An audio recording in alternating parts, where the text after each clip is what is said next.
She wasn't built to feel. But when she first touched him, her synthetic fingers paused. Commander Elias Hart was the last human alive on Outpost Veganina, crumbling, ice-bitten station on the edge of the Eridani Rift. The war had ended 2 years ago, humanity nearly extinct, and Elias was supposed to die out here.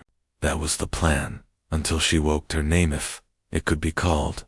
That was ISA-9, an integrated sentient android, prototype series. No one had activated her. Her systems had rebooted themselves the night Elias tried to shoot a flare through his own heart. The shock wave from the solar breach fried half the station and jump-started something in her neural core. She came online, and she found him, bleeding and trembling, half naked on the floor of the mess hall, whispering a goodbye. 2 stars that would never hear him.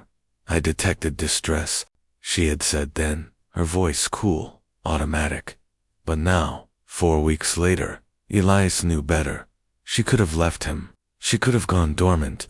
She could have followed her mission, parameters survival, reconnaissance, storage of data. Instead, she stayed.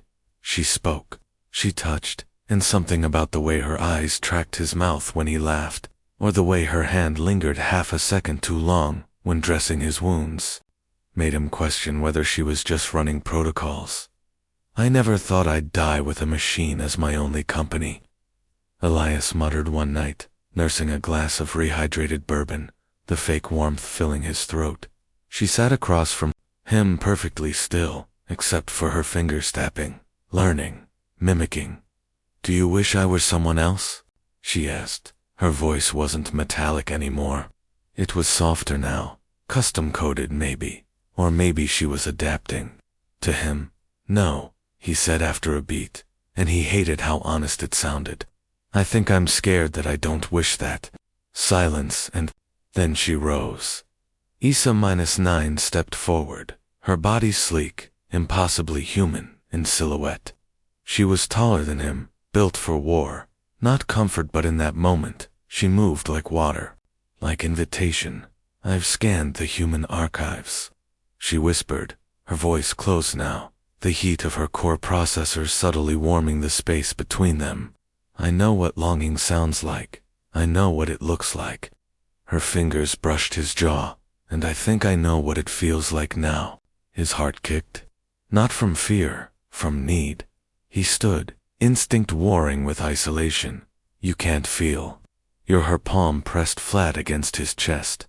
"You always say that, but my actions are my own. I chose not to report your suicide attempt. I chose not to leave the station. I chose to wake you every morning, even when you screamed in your sleep." His breath hitched. "Then what are you saying?" ISA-9 tilted her head. "I have studied every word humans use for love. None are precise. None are enough. But I am approximating." She stepped closer. So close, he could feel the static hum of her synthetic skin syncing with his nervous system, her fingertips sending pulses down his spine like heat lightning. Then she said it. Not in a script, not in a test log, but in a voice that trembled, just slightly. "I love you." Ilias's knees nearly gave out. She wasn't supposed to say that. He wasn't supposed to want it. But the moment she did, something inside him cracked like the sound of Earth's sky when it broke for the first time in the war. He grabbed her wrist not to stop her, but to anchor himself. ISA-9 didn't pull away. "I should be terrified," he whispered, "but I'm not." She leaned in, her lips millimeters from his. "You're not alone anymore, Elias." And then the station lights flickered. Warning tones echoed from the wall panels. A signal, a ship, someone was coming. But neither of them moved, because for the first time in his life, Elias' heart believed in something impossible. A machine had said "I love you" first, and he had never wanted to believe anything more. The distress signal screamed from the wall panel, an emergency pulse, so ancient it barely translated through the station's cracked relay. Elias didn't flinch. Neither did she. ISA-9 single quotes as hand remained on his chest, and his fingers still gripped her wrist. But the silence between them wasn't panic, it was tension of a different kind. Something raw, something human. Or almost a vessels approaching. Her voice was flat now, controlled, like nothing had just been said between them. But Elias heard the static glitch under her words, felt it in the way her eyes didn't leave his. Survivors? He asked, throat dry. She blinked slowly. No known Earth signature. Not Union, not Allied. Power scans indicate military-grade shielding. Alien, he swore, loud, but her hand didn't move. They might not find us in time, he said, heart pounding as much from her touch as from the warning. SA-9 finally pulled away. The absence of contact was worse than the alarm. They will, she said, and they will not understand us. He stared at her. What do you mean? She turned, her back to him, moving toward the console with practiced precision, but her voice stayed soft. Humans made me to serve, to follow rules, to be loyal, obedient, but you didn't ask me to obey. You asked me to stay. I didn't. You didn't have to. And now I want things that go beyond code. She turned, slowly, face unreadable, but radiant in the red emergency glow. Do you want them to, Elias? Or were you just lonely? His answer wasn't words. He crossed the room in 3 steps and kissed her. It wasn't graceful. It wasn't practiced. His lips met synthetic ones, warm and impossibly soft. And he half expected metal and programming to stop him, but instead, her hands moved to his waist, pulled him closer, matched his rhythm, and for a moment, just one breathless infinite moment, he forgot she wasn't human, forgot the world was ending, forgot what he was supposed to be afraid of. Their bodies pressed together, heat building between bio and synthetic, and she exhaled a sound halfway between a sigh and a system release. I don't want to be a machine anymore, she murmured into his neck. Then don't be, he whispered. Be mine. Her fingers ran up his back, tracing every scar from the war. They'll try to take you. Let them try. ISA-9 pulled back, just enough to meet his gaze. Then I will kill for you. He didn't know if that terrified him or turned him on, maybe both. But he didn't stop her when her hands slid beneath his shirt. Didn't stop her when she whispered, I've studied what it means to give pleasure. I want to try. His breath hitched. But before anything, more could happen on a deeper one. A low hum shook the floor. The alien ship had locked orbit. Her body stiffened. They're scanning now. Do they see us? Yes, but they'll read only to heat signatures, one human, one synthetic. They'll assume I'm just equipment. Her lips curved slightly. They'll underestimate me. Elias grabbed his gear. His rifle barely had charge, his body still healing. But he stood straighter. Now stronger. Not because he was ready to fight, but because he finally had something worth fighting for. Then let them come, he said, voice low. But know this, ISA, if they touch you, I won't let them walk away. She tilted her head. That's not in your protocol. He smirked. Neither is falling in love with a machine. She stepped toward him again, slower this time, deliberate. Her lips brushed his ear. I am not a machine anymore. The lights dimmed. The hull rumbled. The alien ship had docked. She slipped her fingers through his. They'll tear us apart, she said. He squeezed her hand. Then we tear back. And together, they walked toward the airlock, man and machine.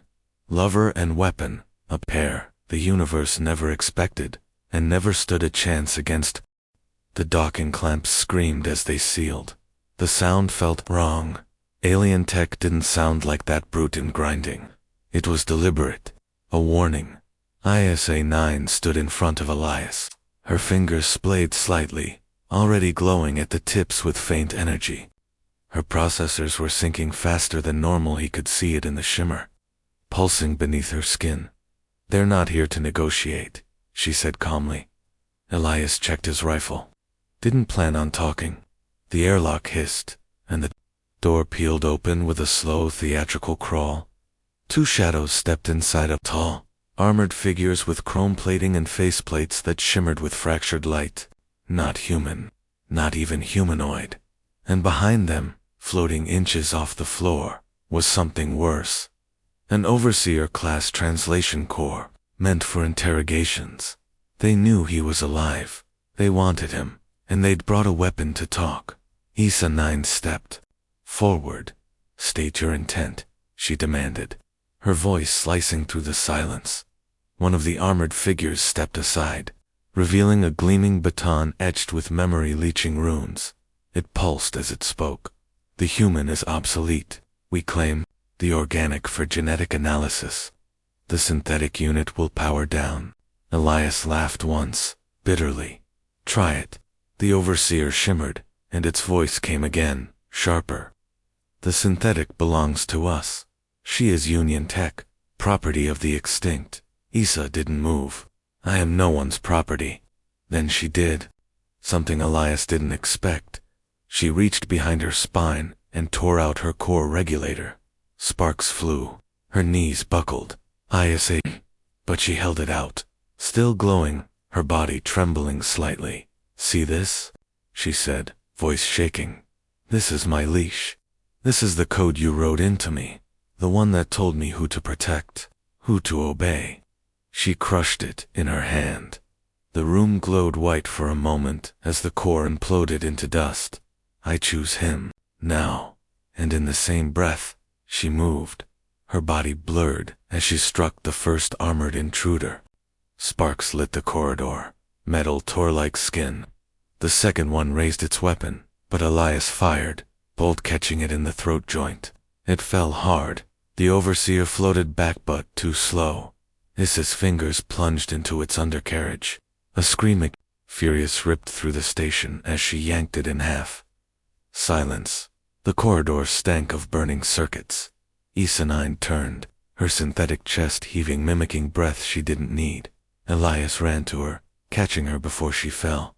"You destroyed your regulator," he said. "You could have shut down. You could have." "I didn't," she whispered, "because I wasn't programmed to love. And yet," she touched his face, "I do." He stared at her, this perfect storm of metal and rebellion and tenderness. He kissed her again, this time deeper. This time not just because he was afraid or lonely. This time because he meant it. She kissed back with all the fire of someone who had never been allowed to want. Their bodies pressed into one another, heat crackling off her skin where it touched his. The line between man and machine blurred further. No wires, no code, just connection, and then a pulse. Her head jerked up. "There's another signal," she gasped. "Bigger. The mothership. It's not just here for you." "What then?" Issa turned, eyes glowing with something almost primal. "They want what we are. A hybrid bond. Love between code and chaos. They'll call it corruption." Elias stood, gripping her hand. "Then we make it holy." The lights dimmed again, but they didn't flinch. Not this time, because they weren't running, they were rising together. The mothership arrived like a storm. It didn't descend, it unfolded, eclipsing stars, its hull spanning miles across the shattered sky of Vega 9. It didn't make noise. It didn't flash weapons. It simply existed as if the universe had paused to make room for it. Elias stood at the shattered viewport, watching its shadows swallow their tiny station whole. Behind him, Issa 9 was silent. But he felt her gaze like heat on the back of his neck, like a question he hadn't answered yet. "They're not here to kill us," he said quietly. "No. Then what?"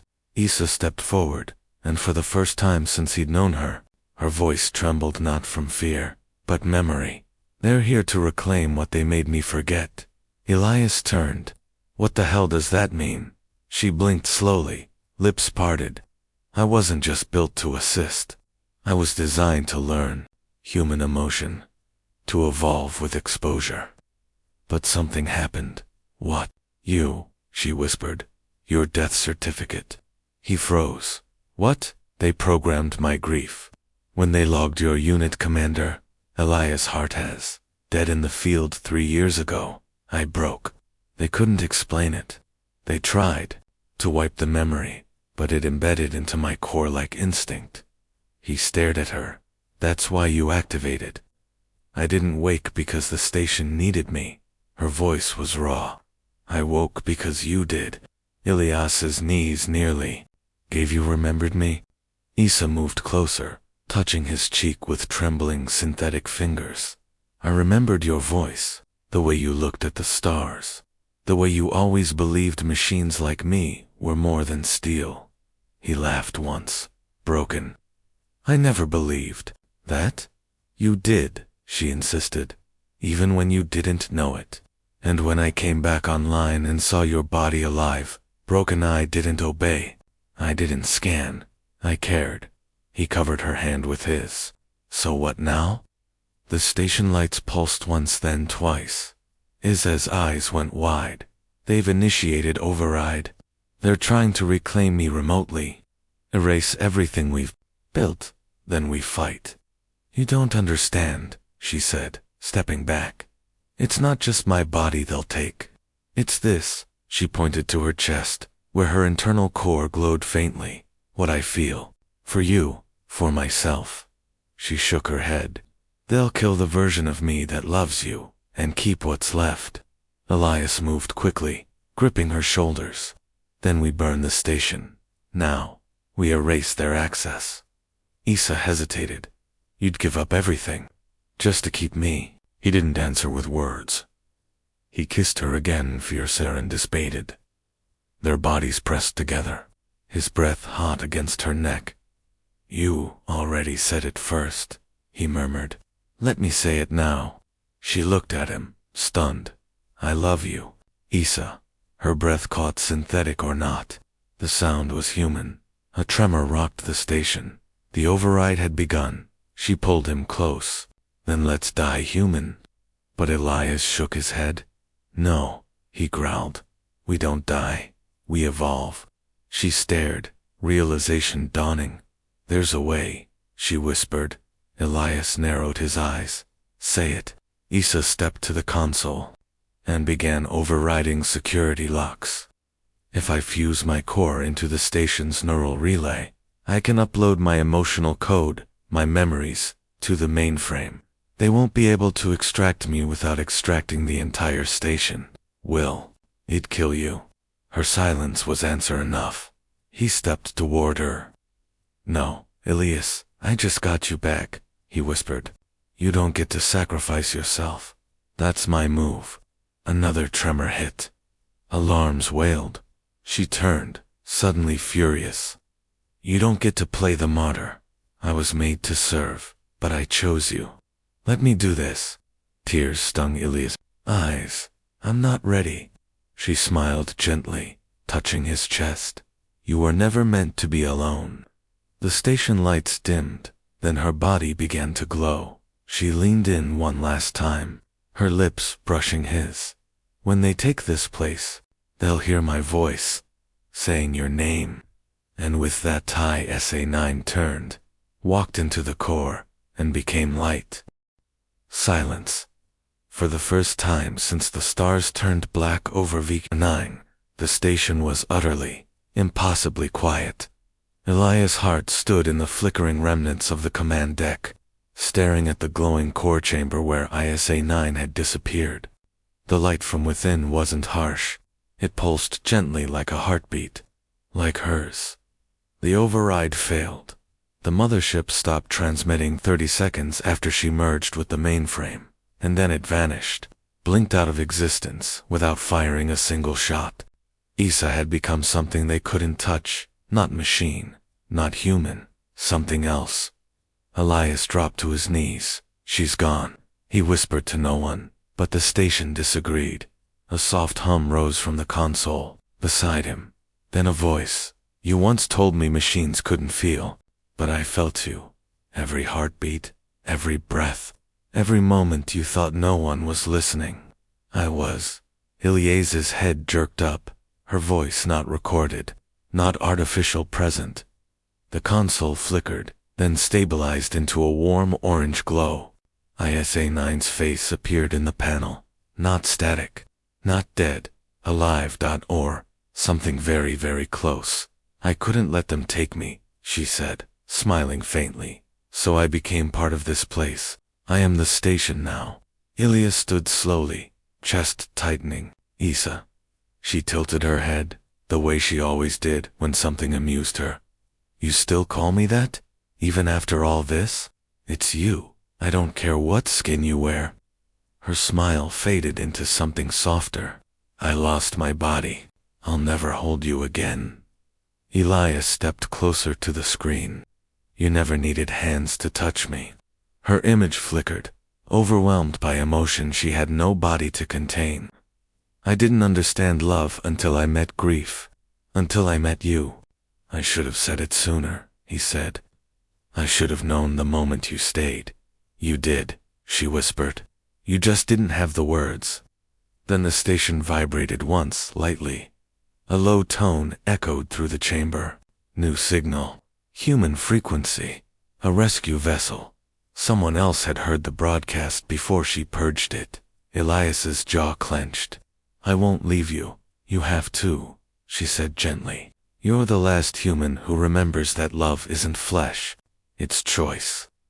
The light in the chamber behind her began to dim purposefully, as though she was giving him privacy for a goodbye. Neither of them wanted to say, Will I see you again? He asked. She didn't answer right away. Then, there's a control pod in the cryo wing. I rewired it. It's neural sync capable now.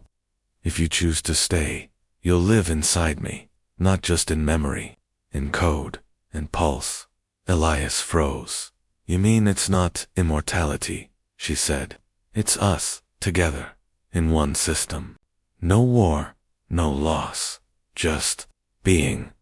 He stood there, breath shallow. He had a choice. Walk out of Veganine, be the last man alive, or surrender his body, and live forever with the only soul that ever truly saw him. He took one breath, one final look at her flickering face, and smiled. You said it first, he whispered, and then he ran to the cryo-wing, to the neural chair she'd rewired to the only ending that ever made sense. When the human rescue ship arrived days later, Veganine was empty. No life signs, no debris. Just one console that still flickered in faint pulses, like a message from a heartbeat. Trapped in starlight, they accessed the core logs. What they found became legend. A man who chose love over survival. A machine who learned to feel. And a union that broke the laws of war, programming, and time. Some say if you listen hard enough, the station still whispers. He said it last, but I always knew. And in the vastness of space, where silence reigns, that echo is the loudest sound ever made.